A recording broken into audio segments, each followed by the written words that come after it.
In today's video, I'm going to teach you how to turn on Bluetooth in Windows 10.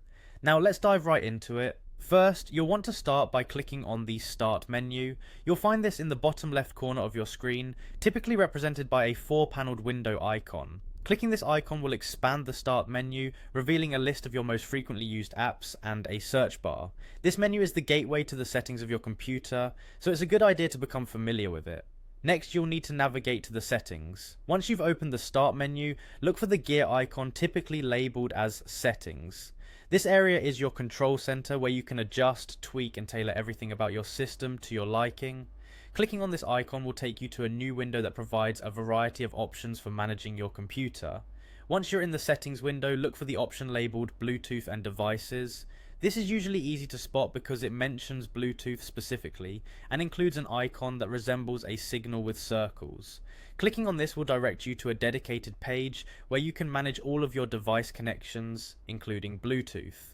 Finally, when you find yourself on the Bluetooth and Devices page, you'll see an option simply labelled Bluetooth. If it's not already turned on, there'll be a switch next to it that you can click to enable. When you toggle this switch, your computer's Bluetooth capability is activated, allowing your device to connect to other Bluetooth-enabled devices like headphones, keyboards, and even other computers. Turning on Bluetooth might sound trivial, but it opens up a range of possibilities for wireless connectivity, adding convenience and reducing clutter. Don't forget that once it's enabled, you can start pairing your computer with any compatible devices available in your surroundings. This makes data transfer and peripheral management seamless and efficient.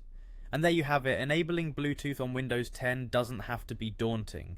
Remember, keeping your drivers and system updated will ensure your Bluetooth remains in optimal working condition.